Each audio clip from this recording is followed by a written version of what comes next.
오늘 하나님께서 우리에게 주시는 말씀은 잠언 22장 1절에서부터 16절까지 말씀입니다. 많은 재물보다 명예를 택할 것이요 은이나 금보다 은총을 더욱 택할 것이니라. 가난한 자와 부한 자가 함께 살거니와 그 모두를 지으신 이는 여호와이시니라. 슬기로운 자는 재앙을 보면 숨어 피하여도 어리석은 자는 나가다가 해를 받느니라. 겸손과 여호와를 경외함의 보상은 재물과 영광과 생명이니라. 폐역한 자의 길에는 가시와 올무가 있거니와 영혼을 지키는 자는 이를 멀리하느니라. 마땅히 행할 길을 아이에게 가르치라. 그리하면 늙어도 그것을 떠나지 아니하리라. 부자는 가난한 자를 주관하고 빚진 자는 체주의 종이 되느니라. 악을 뿌리는 자는 재앙을 거두리니 그 분노의 기세가 세하리라. 선한 눈을 가진 자는 복을 받으리니 이는 양식을 가난한 자에게 주민이라. 거만한 자를 쫓아내면 다툼이 쉬고 싸움과 수욕이 그치니라. 마음의 정결을 사모하는 자의 입술에는 덕이 있으므로 임금이 그의 친구가 되느니라. 여호와의 눈은 지식 있는 사람을 지키시나 사악한 사람의 말은 패하게 하시느니라. 게으른 자는 말하기를 사자가 밖에 있은즉 내가 나가면 거리에서 찢기겠다 하느니라. 음녀의 입은 깊은 함정이라. 여호와의 노를 당한 자는 거기 빠지리라. 아이의 마음에는 미련한 것이 얽혔으나 징계하는 채찍이 이를 멀리 쫓아내리라. 이익을 얻으려고 가난한 자를 학대하는 자와 부자에게 주는 자는 가난하여질 뿐이니라. 아멘.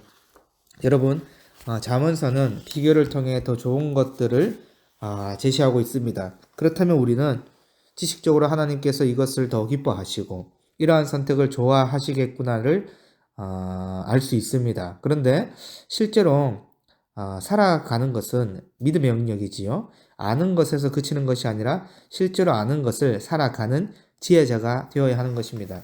1절에 보면 많은 재물보다 명예가 더 소중하다라고 말씀합니다. 잠언서를 보면 재물에 대해 나쁘게 묘사하지 않습니다. 재물은 그 자체로 선하게 사용되면 유용한 것입니다. 그럼에도 많은 재물보다 명예가 더욱 좋습니다. 여러분, 재물은 상속되거나 어떤 일이 대박이 나거나 해서 모일 수도 있습니다. 그러나 명예는요, 재물로 얻을 수 있는 것이 아닙니다. 인간은 사회적 존재인데 사회적 관계 속에서 타인에게 인정을 받아야만이 명예를 얻을 수 있는 것입니다. 그러니까 명예는 그 사람의 인격이 담겨져 있는 것입니다. 같은 맥락에서 은이나 금보다 은총이 더 귀하다라고 말씀하는데요. 여러분, 여기 표현된 은총은 명성이라고 할 수 있습니다. 그러니까 금보다 중요한 것이 명성입니다. 결국 명예와 명성은 다른 사람들과의 건강한 관계를 유지하고 도모하는 데 필수적인 요소입니다. 그래서 신자는 재물과 명예를 선택해야 한다면 비인격적인 물질을 선택하기보다는 다른 사람에게 영향을 주는 인격적인 관계를 선택해야 한다는 것입니다. 이어서 2절에 가난한 자와 부한 자가 함께 산다고 말씀합니다. 그렇습니다. 시대를 막론하고 부한 자와 가난한 자들은 서로 피할 수 없이 맞대어 살아가고 있습니다. 그러나 이들 모두가 하나님께 지으심을 받은 피조물이라는 사실입니다. 2절의 핵심은 인간은 하나님의 피조물로서 평등하다라는 사실입니다. 그래서 누가 더 잘나고 뛰어나다 평가하는 것이 아니라 하나님의 은총을 받은 피조물로서 서로를 존중하고 협력하며 살아가야 한다는 것입니다. 이러한 가르침이 없으면 교회 내에서도 좋은 그룹, 좋지 않은 그룹을 나누게 되고 함께 살아가야 하는 존재에 대한 지혜를 잊어버리게 되는 것입니다. 이어서 4절 말씀을 보면 겸손과 하나님을 경외함의 보상이 나와져 있는데 재물과 영광과 생명이라고 말씀합니다. 어제 잠언 21장 21절에 공의와 인자를 따라 구하는 자는 생명과 번영과 영광을 얻게 됨에 대해서 보았습니다. 같은 맥락에서 겸손하고 하나님을 경외함의 보상으로 재물과 영광과 생명이 신자들에게 주어진다라고 말씀하고 있는 거예요. 여러분, 하나님을 경외함은 하나님을 알기 때문에 하나님을 두려워하는 마음입니다. 그렇다면 겸손은 하나님을 알고 두려워하기 때문에 자신의 위치를 아는 태도입니다. 그러니까 여호와를 경외함과 겸손은 마치 한 쌍처럼 움직이는 말씀인 것인데요. 이런 경외함과 겸손함을 가진 지혜자들에게 주어지는 것이 재물과 영광과 생명인 것입니다. 그래서 여러분, 성경에서는 이미 주어졌다라고 말씀하는데 나 아직 안 받았는데요, 여전히 부족한 것 같은데요, 그렇게 생각한다면 하나님이 주신 것이 와닿지 않는 것과 같은 의미일 것입니다. 그러니 감사가 나올 수 있겠습니까? 하나님이 전부라고 고백할 수 있을까요? 오히려 여러분 하나님을 생각하면 경외함과 겸손함이 여전히 부족한데 나 같은 자에게 생명과 영광과 재물이 주어진다니요. 너무 감사함으로 하나님 어찌 찬양하지 않을 수 있습니까? 어찌 감사하지 않을 수 있습니까? 이런 고백이 되어야 되는 것입니다. 하나님이 너무 큰 존재이고 나는 죽을 수밖에 없는 죄인이었는데 이런 자를 지혜의 길을 걷게 하시고 또 재물과 영광과 생명이 우리에게 주어졌다고 하니까 어찌 찬양하지 않을 수 있겠습니까? 이어서 6절에 보면 마땅히 행할 길을 아이에게 가르치라고 말씀하지요. 여기서 마땅한 길은요, 옳은 길, 가야 할 길로 번역되는데 그 옳은 길로 아이를 가르치고 훈련시켜라 라는 것입니다. 하반절 말씀에 그리하면 늙어서도 그것을 떠나지 아니한다 라고 말씀하는데 이는 학자들마다 해석하는 것이 다릅니다. 크게 두 가지로 나눌 수 있는데 첫째는 문자 그대로 그리할 때에 늙어서도 그 옳은 길에서 떠나지 않는다는 말씀입니다. 둘째는 아이들이 결단코 탈선하지 않음을 보증하지는 않는다는 해석인데요. 여러분 6절의 포인트는 아이들이 미래에 어떤 결과로 자라게 된다 라는 확신에 있는 것이 아니라 마땅히 행할 길을 아이들에게 가르치고 훈련시키라 라는 것에 포인트가 있습니다. 그러니 신자는 부모는 자신의 아이들이 바른 길을 가도록 가르쳐야 되는 것입니다. 그리할 때 우리와 마찬가지로 아이들의 길을 인도하신 이는 하나님임을 믿습니다. 이어서 9절 말씀해 보면 선한 눈을 가진 자는 복이 있다라고 말씀하는데요. 여러분 이 세상에는 의인과 악인이 있고 이는 곧 악한 눈을 가진 사람이 있는가 하면 선한 눈을 가진 사람이 있습니다.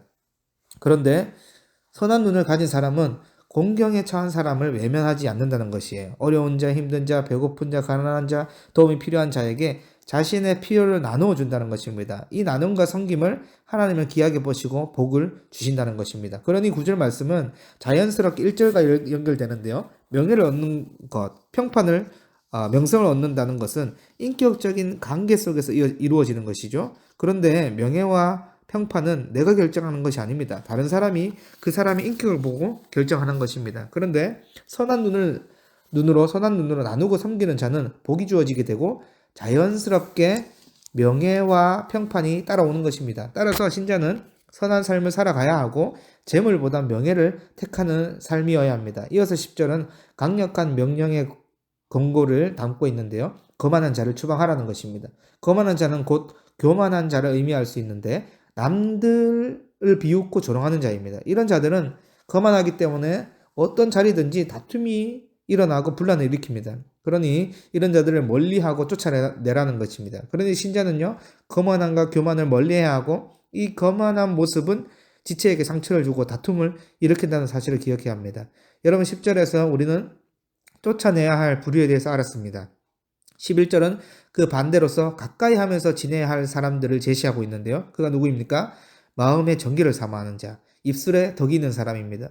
여러분 마음의 소리는 입술로 나타나게 되어져 있습니다. 그러니까 마음과 입술은 자주 대구를 이루어 나오는 단어인데요. 곧 이는 마음이 정결한 자는 덕이 있는 말을 한다는 것입니다. 이는 유창한 말솜씨 아첨하는 말이 아니라 남을 살리는 말과 지혜의 말을 한다는 것이에요.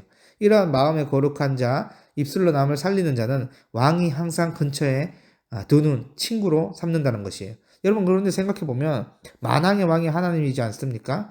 하나님이 항상 근처에 두는 친구 같은 존재가 마음이 거룩한 자, 입술에 덕이 있는 사람이라면 신자는 그러한 자로 살아가려고 부단히 노력을 해야 합니다. 그런데 우리의 마음 내면은요, 그리스도 안에서 가꾸어지는 거거든요. 온전한 거룩은 거룩한 자 하나님 안에서 닮아가는 것입니다. 그래서 거룩하신 하나님을 닮아 계속해서 거룩을 사모해야 되고 그 속에서 나오는 입술로 공동체의 덕을 세워가야 되는 것입니다. 이러한 자 곁에 왕이신 하나님께서 가까운 친구로 삼아 주실 것입니다. 여러분 자문은요 우리에게 비교를 통해서 하나님이 좋아하시는 것, 지혜자의 길을 제시합니다. 그리고 그러한 지혜자의 길을 선택하는 자에게 반드시 좋은 보상이 따릅니다. 그럼에도 우리가 지혜자의 삶을 살아내지 못하는 것은 지혜자에게 주어지는 좋은 보상이 당장 내가 취득하거나 만질 수 있는 것이 아닌 먼 미래에 주어지는 것으로 생각하기 때문일 것입니다. 겸손함으로 여호와를 경외하는 자는 반드시 재물과 영광과 생명이 주어지게 될 것입니다. 자신이 가진 것을 필요한 자들에게 나누는 선한 눈을 가진 자에게 반드시 복이 임할 것입니다. 마음이 정결하여 입술로 덕을 세우는 자 곁에는 하나님이 항상 계십니다. 그러므로 매 순간마다 하나님이 기뻐하시는 지혜자의 길을 걷고 주어지는 보상을 믿으며 감사하고 찬양하는 우리 모든 비전교회 성도분들이 되기를 간절히 소망합니다. 하나님 아버지 감사합니다. 하나님께서 우리를 지혜자의 길을 제시해 주시고 또 믿음을 주셔서 그 길을 걷게 하시고 또 좋은 보상을 주셔서 감사합니다. 어찌 주님을 찬양하지 않을 수 있습니까? 항상 주님을 바라보면서 감사하고 찬양하고 지혜자의 길을 걸을 수 있도록 인도하여 주시옵소서. 감사드리며 우리 주 예수 그리스도 이름으로 기도드립니다. 아멘.